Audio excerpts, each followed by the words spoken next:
तो जय हिंद दोस्तों, आज जो समानता मध्य प्रदेश सामान्य ज्ञान के एमसीक्यू सीरीज में हम चर्चा करने वाले हैं वह समानता मध्य प्रदेश की मिट्टी और संबंध में 25 महत्वपूर्ण प्रश्नों को। इन प्रश्नों के माध्यम से हम कहीं ना कहीं संपूर्ण मध्य प्रदेश की मिट्टियों का टॉपिक एमसीक्यू की दृष्टि से कवर करेंगे और निश्चित रूप से कह सकता हूँ कि इन क्वेश्चनों के माध्यम से टॉपिक इतना मजबूत आपका हो जाएगा कि एक भी क्वेश्चन शायद यहाँ से शायद ही बार आए।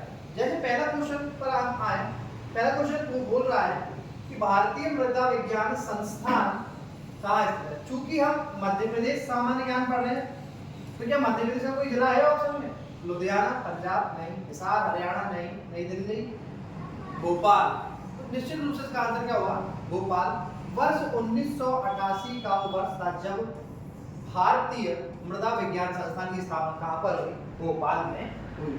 शायद ही कई बच्चों को क्वेश्चन पता हो तो इसका आंसर आप याद कर लें, भोपाल इसका सही है। नेक्स्ट क्वेश्चन पर आए। नेक्स्ट क्वेश्चन पूछ रहा है कि इनमें से कौन सी मृदा मध्य प्रदेश में नहीं मिलती है? शुष्क मृदा, लाल मृदा, लैटेराइट मृदा और काली मृदा। तो ये तीनों मैंने आपको बताई है कि लाल पीली या लाल मृदा हमने कहाँ पाई है? सर बघेलखंड में पाई है। बताइए कि नहीं बताइए? बिल्कुल बताइए, पूरी डिटेल क्लास में। लैटेराइट मैंने आपको बताया है पूर्वी सतपुड़ा वाले बेल्ट में देखने को मिलती है जो कि मक्का, ज्वार और कॉफी के उत्पादन। और काली मृदा संपूर्ण पश्चिमी मध्य प्रदेश में हमें देखने को मिलती है। क्या कहीं मैंने आपको शुष्क मृदा बताई है? ड्राई में नहीं बताई, तो इसका आंसर क्या होगा? शुष्क मृदा। नेक्स्ट क्वेश्चन पर आए। नेक्स्ट क्वेश्चन पूछ रहा है कि भारत मध्य प्रदेश में कितने प्रतिशत भाग पर जलोढ़ मृदा देखने को मिलती है? देखो, भारत में यदि कोई पूछ ले तो सबसे ज्यादा क्षेत्रफल भारत में सर्वाधिक सबसे ज्यादा कौन सी मृदा है? जलोढ़। निर्माण मैंने आपको बताया नदियों के अवसाद से बनती है। नदियों के अवसाद से बनती है। लेकिन मध्य प्रदेश में कितने प्रतिशत क्षेत्रफल? 3% क्षेत्रफल में हमें केवल और केवल देखने को मिलती है जलोढ़ मृदा। वो भी कौन सा क्षेत्र? मध्य भारत का क्षेत्र, मध्य भारत क्षेत्र, मध्य भारत का पठार क्षेत्र। और इसमें कौन सी फसल उपजाऊ थी? सरसों। इस कारण से मध्य भारत के पठार को हमने क्या कहा था? सरसों की हांडी। यहाँ से ये आपकी फैक्ट याद कर सकते हैं। नेक्स्ट क्वेश्चन पर आए। नेक्स्ट क्वेश्चन कह रहा है चलका और डोरसा किस मृदा को कहते हैं? कि चलका और डोरसा किस मृदा का नाम है? लैटेराइट का है कि नहीं? लैटेराइट को तो हमने क्या कहा था? भूरी मृदा। लैटेराइट को क्या कहते हैं? भूरी, या इसको कहा जाता है सफेद मृदा। नेक्स्ट जलोढ़ नहीं सर, जलोढ़ को हमने क्या कहा था? दोमट। जलोढ़ को दोमट कहते हैं। काली को क्या कहते हैं? काली को रेगुर, चेरनोजम, कपासी और कलहर। तो मैंने अपनी क्लास में आपको चेरनोजम रूट से संबंधित बता दिया था, तो मैं यहाँ कंफ्यूज हो गया था, आप उसको सही कर लेना कि चेरनोजम नहीं, वो चेरनोबिल घटना से मुझे रूट से याद आ गया था। आपको चेरनोजम याद करना है कि चेरनोजम क्यों कहते हैं? काली मृदा को कैल्शियम के दिखता है कारण काली मृदा को चेरनोजम कहते हैं। रेगुर तो दरारी स्वभाव के कारण इसको रेगुर कहा जाता है, दरारी स्वभाव के कारण। और कपासी, कपास सर्वाधिक उत्पादन, कपास उत्पादन के कारण क्या कहते हैं? कपासी कहते हैं। लेकिन हमसे पूछेगा चलका और डोरसा, तो लैटेराइट को भूरी बताया मैंने, भूरी सफेद मृदा के नाम है। जलोढ़ को दोमट कहते हैं और काली मृदा के अंदर में होता है रेगुर, चेरनोजम, कपासी, कलहर। तो एक बचती है लाल पीली मृदा। इसी लाल पीली मृदा को क्या कहते हैं? चलका और डोरसा। मैंने ये भी बताया अपनी डिटेल क्लास में कि लाल पीली मृदा का लाल रंग फेरिक ऑक्साइड के कारण होता है। उसी फेरिक ऑक्साइड में जब जलयोजन हाइड्रेशन की क्रिया हो जाती है तो उसका रंग पीला हो जाता है। इस कारण से इसको क्या कहते हैं? लाल पीली मृदा। संपूर्ण क्षेत्र कौन सा था? बघेलखंड के क्षेत्र में देखने को मिलती है, जो धान की खेती की सर्वाधिक उपयुक्त होती है। इस कारण से इसको धान का कटोरा किया जाता है। नेक्स्ट क्वेश्चन पर आए। मध्य प्रदेश में किस मृदा को कपासी मृदा भी कहा जाता है? मैंने नेक्स्ट आपको पूर्वी क्वेश्चन लगा तो बहुत समानता हमारी काली मृदा। क्यों कहते हैं? कपास उत्पादन के कारण, कपास उत्पादन के कारण कहा जाता है। सुनहरे जिले आपको मैंने आपको बताया अपनी डिटेल क्लास में, सुनहरे जिले कैसे कहते हैं? सुनहरे जिले खंडवा और खरगोन को कहा जाता है, खंडवा और खरगोन को कहा जाता है। आपसे कोई पूछ ले मध्य प्रदेश में कपास अनुसंधान केंद्र कहाँ पर है? उसका भी आप आंसर लगा दें। इसका आंसर क्या होगा? खरगोन में स्थित है। तो ये आपसे क्वेश्चन के आपको अनेक एस्पेक्ट्स कवर करने हैं। नेक्स्ट क्वेश्चन पर आए। नेक्स्ट क्वेश्चन पूछा निम्न में से किसे काली मृदा के नाम से भी जाना जाता है? रेगुर को जाना जाता है, बांगर को, खादर को, या फिर कोई? तो जो इसका आंसर होगा वो संबंध मैंने अभी आपको बता दी, काली मृदा को रेगुर कहते हैं। क्यों रेगुर क्यों कहा जाता है? दरारी स्वभाव के कारण, दरारी स्वभाव होने के कारण ही काली मृदा को क्या कह रहे थे? रेगुर कह रहे थे। कपास की क्यों कह रहे थे? क्योंकि कपास का उत्पादन सर्वाधिक होता है ना। इसके अलावा इसको चेरनोजम क्यों कहते हैं? कैल्शियम की दिखता है कारण इसको चेरनोजम भी कहा जाता है। नेक्स्ट क्वेश्चन पर आए। नेक्स्ट क्वेश्चन कह रहा है कि काली मृदा, यहाँ पर पेपर सवाल में बोलते हैं आपको क्या करना है? काली करना है। काली मृदा क्या है? काली, काली मृदा की विशेषताएं। एनालिटिकल क्वेश्चन है, इसको थोड़ा ध्यान से पढ़ना पड़ेगा। पहला क्या पूछ रहा है? अधिक जल धारण क्षमता है। मैंने अभी डिटेल का बताया कि जल धारण अपने भीतर कर लेती है, अपने भीतर काफी जल धारण कर लेती है, और जब जल धारण कर लेती है तो कैसे हो जाती है? चिपचिपी हो जाती है। फूलना, देखो आ गया ना, चिपचिपी और सिकुड़ना इसका स्वभाव है। बिल्कुल ये बात सही है, फूल जाएगी, चिपचिपी हो जाएगी और सिकुड़ जाएगी। और जब ये सूख जाएगा इसमें पानी, जब इसका पानी पूरा सूख जाएगा तो मैंने आपको बताया था कि इसमें भीषण दरारें पड़ जाती हैं, दरारें पड़ जाती हैं। और ऐसी दरारें पड़ती कि ऐसा लगता है किसी ने इस पर हल जोत दिया है, हल जोत दिया है। इस कारण से उन्होंने क्या कहा था? स्वतः डिटेल में स्वतः जुताई वाली, स्वतः जुताई वाली मृदा भी हमने कहा था। तो निश्चित रूप से ये भी तीनों के क्वेश्चन क्या है? तीनों इसके ऑप्शन या तीनों जो कथन है वो सही सिद्ध होते हैं।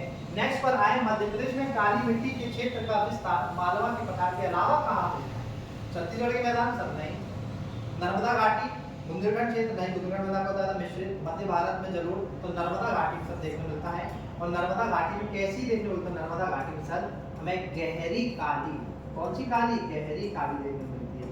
आपसे कोई पूछ ले साधारण काली, तो साधारण काली सब देखने को मिलती है सर हमें मालवा वाले रीजन में। मैंने अपनी क्लास में पूरा बताया कि आखिर क्यों मालवा में साधारण काली है, आखिर क्यों सतपुड़ा पर ये छिछली काली और क्यों नर्मदा घाटी पर गहरी काली है। और जो छिछली काली है सर वो भी हम लिख देते हैं कि छिछली जो काली है वो सामान्यतः में देखने को मिलती है कहाँ पर?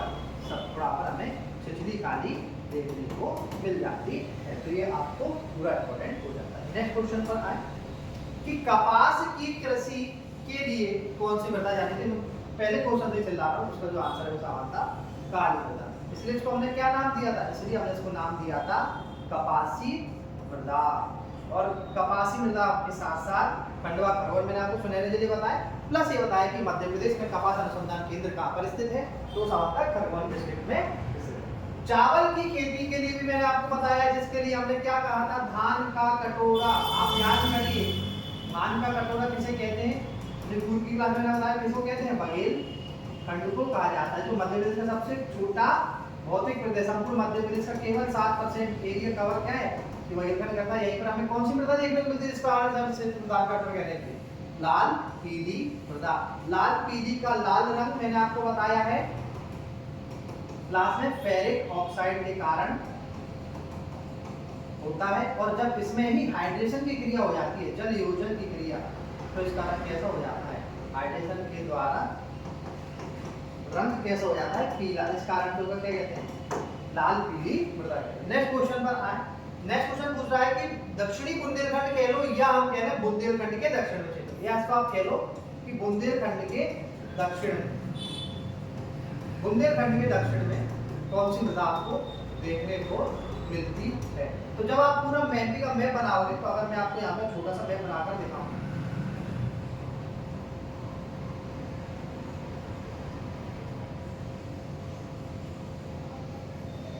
तो ये हमारा बुंदेलखंड रीजन है पूरा। ये हमारा कौन सा रीजन है? बुंदेलखंड। और ये हमारा मालवा है। तो बुंदेलखंड के दक्षिण में बात करें तो मालवा में कौन सी देखने को मिलती है? सर मालवा में तो सर हमें काली देखने को मिलती है। तो निश्चित रूप से सही आंसर क्या है? काली मृदा देखने को मिलती है। तो बुंदेलखंड के दक्षिण क्षेत्र में कौन सी मृदा देखने को मिलती है? काली मृदा। ये क्वेश्चन ऐसे जो अभी पूर्व में क्वेश्चन पूछे गए, तो ये क्वेश्चन आपके तब बन सकते हैं जब आपको मैप अच्छे से याद हो। मैंने अपनी पूरी डिटेल क्लास में मैप में एक एक मृदा का पूरा एरिया बताया हुआ है, तब आपके क्वेश्चन जैसे बन पाएंगे। तो वो पूछ रहा है नेक्स्ट क्वेश्चन, इनमें से कौन सी काली मिट्टी का एक प्रकार है? तो मैंने आपको बताया था गहरी काली मिट्टी कहाँ पाई जाती है, तो ये आपको मैंने बताया हुआ है नर्मदा घाटी में। फिर मैंने आपने साधारण काली, ये मैंने आपको बताया कहाँ है? मालवा पठार में। फिर छिछली काली भी मैंने आपको बताया कहाँ? सतपुड़ा रीजन। तो आखिर सतपुड़ा का कौन सा फूल आपको याद रखना है? सतपुड़ा का कौन सा भाग? तो पश्चिमी सतपुड़ा में। कौन से सतपुड़ा में? सतपुड़ा के पश्चिमी भाग में हमें छिछली काली देखने मिलती है, यानी उपरोक्त सभी इसके प्रकार हैं। नेक्स्ट क्वेश्चन पर आए। नेक्स्ट क्वेश्चन पूछ रहा है भारत में, ये क्वेश्चन इंपॉर्टेंट है भारत के भूगोल से। भारत के निम्न में से किस राज्य में सर्वाधिक काली मृदा की प्रचुरता उपलब्ध है? मध्य प्रदेश, आंध्र प्रदेश, गुजरात, यह है सभी। यानी किस राज्य में सर्वाधिक काली मृदा की प्रचुरता पाई जा रही है?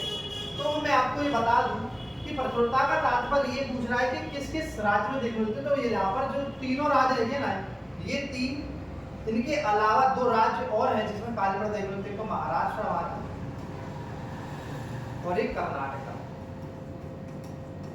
तो कुल 5 राज्यों में हमें क्या देखने को मिलती है? भारत में काली मृदा देखने को मिलती है। कौन कौन से 5 राज्य? एक मध्य प्रदेश, दूसरा आंध्र प्रदेश, तीसरा गुजरात, चौथा महाराष्ट्र और पांचवा कर्नाटक। इन 5 राज्यों में काली मृदा देखने मिलती है। इसका जो आंसर है, यानी उपरोक्त तीनों में प्रचुर मात्रा में काली मृदा देखने मिलती है, वो है इसका answer D option A sir. Next, कौन से प्रकार का कटाव है? वो आकर का कौन सा अपर्दन है या कटाव है जो चंबल नदी के द्वारा किया था? क्या पर्दा अपर्दन है? इसको बोलते हैं शीट इरोजन। शीट इरोजन करती है हमारी चंबल? नहीं, तो ये नहीं ऑप्शन। क्या स्तरीकरण कला करती है? नहीं, इनमें से कोई नहीं। नहीं, अब नालिका जो अपर्दन है, इसको जो सामान्य कहा जाता है गली इरोजन। गली इरोजन यानी कि अपने क्षेत्र में ऐसी बड़ी बड़ी क्या बनाती है? घाटियां बनाती हुई चली जाती है। घाटियां क्या बनाती चली जाती है? घाटियां बनाती हुई चली जाती है, इसी को कहा जाता है गली इरोजन। और इससे जो बीहड़ सामान्य क्षेत्र में बनते हैं, ऐसे बीहड़ बीच बीच में कटाव के कारण, उन्हें कहा जाता है रवाइंस। रवाइंस है ना। और मैं आपको कुछ बता दूं कि अपनालिका अपर्दन या मृदा अपर्दन को क्या कहते हैं? रेंगती हुई पृथ्वी। मैंने डिटेल क्लास में आपको उस पर डिस्कस करा है, इसको क्या कहा जाता है। तो आपको यहाँ पर ये याद रखना, ये क्वेश्चन जरूर बन सकता है कि किसे रेंगती हुई मृत्यु कहते हैं, तो आप याद रखिएगा। मृदा अपर्दन को हम रेंगती हुई मृत्यु भी कहते हैं। रवाइंस लैंड किस नदी के द्वारा निर्मित होता है? या तो बीहड़ का प्रदेश भी कहते हैं, तो चंबल के द्वारा होता है। कौन सा जिला सर्वाधिक प्रभावित है? तो आपको मुरैना जिला सर्वाधिक प्रभावित होता है। अभी तक 6 लाख एकड़ की भूमि जो है चंबल नदी के में बदल चुकी है, बीहड़ों में परिवर्तित कर चुकी है। तो इस आप बोर्ड से स्लाइड से मृदा अपर्दन का कोई क्वेश्चन बाहर नहीं आया। नेक्स्ट क्वेश्चन पर आए। मध्य प्रदेश की उत्खाद भूमि, यही हमने पूछा, किसका परिणाम? उत्खाद यानी अपर्दन की समस्या। अपर्दन समस्या, तो अपर्दन समस्या कौन सी नदी मध्य सर्वाधिक कर रही है ना? उत्खाद में किसका परिणाम है? परत अपर्दन, अति अपर्दन। एक और ऑप्शन यहाँ पर आएगा, वो होगा अवनालिका अपर्दन। कौन सा? अवनालिका। टाइपर से भारत मिस्टेक हुई, वो है अवनालिका अपर्दन। का जो आंसर होगा वो है डी अवनालिका अपर्दन, है ना। ये यहाँ पर सब टाइप कर दिया है, अवनालिका अपर्दन का सही आंसर होगा। ठीक है, तो ऑप्शन डी को लगा। नेक्स्ट पर आए। नेक्स्ट पूछ रहा है कि मध्य प्रदेश के किस जिले में मृदा अपर्दन की समस्या सर्वाधिक? मैंने अभी आपको बताया कौन सा जिला है सर। हम मैप में हमने देखा है कि हमारे उत्तर में चंबल हो जाती है, और यहीं पर हमारा जिला, सबसे उत्तरी जिला जो है वो सामान्यता है हमारा मुरैना। मुरैना नाम क्यों पड़ा? मोर बाजार, मोरों के कारण इसका नाम। यहाँ पर ऐसी जाति रहती थी, मोरों का क्या करती थी? व्यापार करती थी, इस कारण से इसका नाम क्या पड़ा है? मुरैना। तो जो जिला है वो मुरैना हमारा सर्वाधिक प्रभावित क्षेत्र था। नेक्स्ट पर आए। अम्लीय मृदा का पीएच मान कितना होता है? मैंने अपने क्लासरूम की डिटेल आपको बताई है। अम्लीय मृदा मैंने आपको बताया था पानी, पीएच वैल्यू और सामान्यतः एच पॉजिटिव है। अम्लीय में ये तीनों आपको याद रखने कि पानी कैसा होगा? ज्यादा होगा। पानी ज्यादा पड़ेगा तो मिट्टी के ऊपर के तब तो बह जाएंगे, इससे पीएच मान 7 से क्या हो जाएगा? कम हो जाएगा। किससे? 7 से कम हो जाएगा। एच पॉजिटिव आयन की सांद्रता बढ़ जाएगी, यानी पॉजिटिव प्लस माइनस प्लस। मैंने आपको ऐसा ग्राफ बताया था। तो अब पूछा है कि अम्लीय मृदा में आपको बताया कि पीएच मान 7 से कम हो जाता है, 7 से कम हो जाता है। इसका आंसर होगा जब भी मृदा, हमने क्वेश्चन पे पूछ रहा है कि मिट्टी जब अम्लीय है तो उसको सुधार के लिए क्या करना, क्या करना चाहिए? तो जब मृदा अम्लीय हो जाती है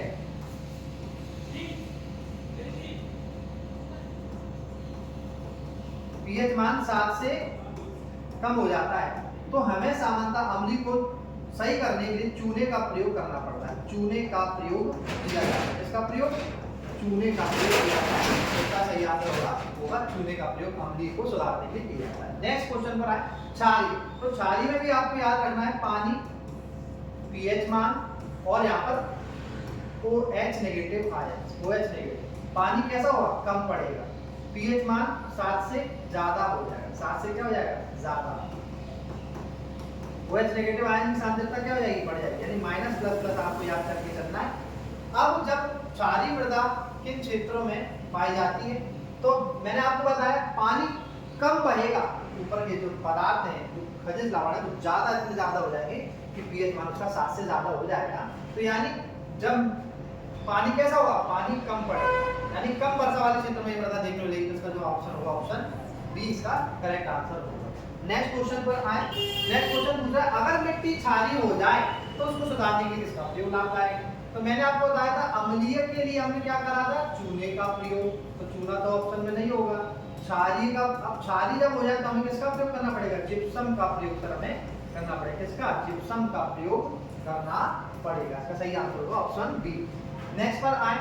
मध्य प्रदेश में धान की खेती के लिए सबसे उपयुक्त लाल पीली मृदा का विस्तार किस जिले में पाया जाता है? देखिए सबसे पहले मैंने आपको जब मैप बनाया था तो मैंने आपको लाल पीली मृदा का हमें क्षेत्र याद, मैंने आपसे बार बार कह रहा हूँ मैप याद होगा आपको, लाल पीली मृदा का क्षेत्र अपने आप याद होगा। ये पूरा जो बेल्ट है ना, ये लाल पीली मृदा का क्षेत्र है ना, लाल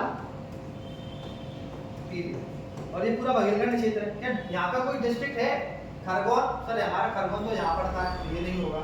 बालाघाट जरूर सर हमारा पर यहाँ देखने को मिलता है, तो बालाघाट जरूर इस रीजन में आ रहा है। क्या धार है? नहीं सर, धार हमारा यहाँ है नहीं, और ग्वालियर हमारा यहाँ है। तो निश्चित रूप से ये तीनों डिस्ट्रिक्ट नहीं होंगे। तो ये कौन सा है? ग्वालियर। ये कौन सा है? खरगोन। और ये कौन सा है? धार।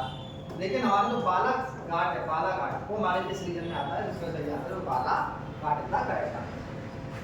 मध्य प्रदेश में आपको एक और चीज याद रखना बालाघाट में कि प्रदेश में सर्वाधिक चावल का उत्पादन भी कोई कर रहा है ना, सर्वाधिक चावल वो भी बालाघाट में ही होता है। और बालाघाट में एक और चावल है जिसको जीआई टैग मिला 2021-22 में, कौन सा? चिन्नौर चावल।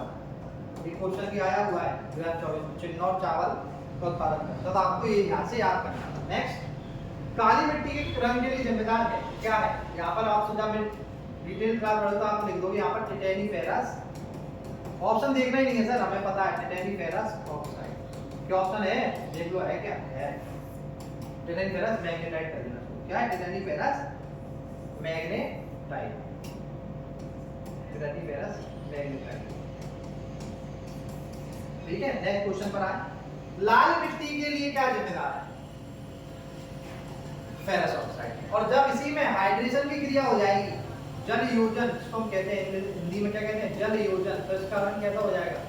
रंग हो जाएगा इसका पीला। कैसा हो जाएगा? तो लाल मिट्टी को हम ये कहते हैं। लाल मिट्टी के कुछ अन्य नाम भी है, इसको चलका डोरसा भी कहते हैं, चलका डोरसा भी इसी को कहा जाता है। ठीक है। नेक्स्ट क्वेश्चन, लैटेराइट मिट्टी का रंग लाल, भूरा या सफेद किस तत्व के कारण होता है? ये बहुत इंपॉर्टेंट। देखिए टिटेनीफेरस मैग्नेटाइट का हमने संबंध पढ़ा था काली मृदा से, तो उसका रंग काला होता है इसके कारण। चूना सामान्यतः काली मृदा में पाया जाता है, काली मृदा में पाया जाता है चूना, कैल्शियम इसको कहते हैं। और फेरस ऑक्साइड है लाल पीली का। लेकिन जो केवलिन है, इसी केवलिन के कारण जो लैटेराइट सॉइल है उसको भूरी या सफेद मृदा के नाम से हम जानते हैं। क्वेश्चन में हमसे लैटेराइट पूछिए और लैटेराइट का जो आंसर है वो है केवलिन। इस प्रकार जो आज के हमारे 25 क्वेश्चन मध्य प्रदेश की मिट्टियों के संबंध में थे, कुछ एक और क्वेश्चन बचा है। जैसे एक और क्वेश्चन पूछ रहा है कि मध्य प्रदेश में कछारी मिट्टी का क्षेत्र, कछारी मिट्टी का क्षेत्र कौन सा है? देखिए कछारी मिट्टी सामान्यतः हम कहते हैं, लैटेराइट भी हम एक तरह से कछारी मृदा के नाम से भी जानते हैं। लैटेराइट तो क्या कहते हैं? कछारी मृदा। और लैटेराइट का जो क्षेत्र है वो सतपुड़ा वाला रीजन है, पूर्वी सतपुड़ा का जो बेल्ट है ना, यहीं पर मैंने आपको बताई थी कि कॉफी और सामान्यतः मक्का यहाँ का प्रमुख फसल है। कॉफी का एकमात्र उत्पादन क्षेत्र मध्य प्रदेश में बैतूल का कुकड़ू हिल्स, बैतूल का कुकड़ू हिल्स आपका एकमात्र क्षेत्र मध्य प्रदेश कॉफी उत्पादन। इस प्रकार आज हम मध्य प्रदेश के मृदा के संबंध में हमने 25 क्वेश्चन देखे हैं या 26 क्वेश्चन देखे हैं, ये काफी इंपॉर्टेंट क्वेश्चन है। एक क्वेश्चन से हमने अनेक डायमेंशंस कवर करने का प्रयास किया है और इस प्रकार आज हम मध्य प्रदेश की मिट्टी संबंधी क्लास को समाप्त करते हुए अपनी वाणी विराम देते हैं। आपसे इसी प्रकार इस सीरीज में हम मध्य प्रदेश के नेक्स्ट टॉपिक को हम कवर करेंगे और उस प्रकार उसके भी हम एमसीक्यू करें, जैसे हमारा टॉपिक, प्रत्येक टॉपिक का हमारा उद्देश्य है मजबूत करना चारों डायमेंशन से। ठीक है, इस प्रकार हम नेक्स्ट क्लास में मिलेंगे। धन्यवाद।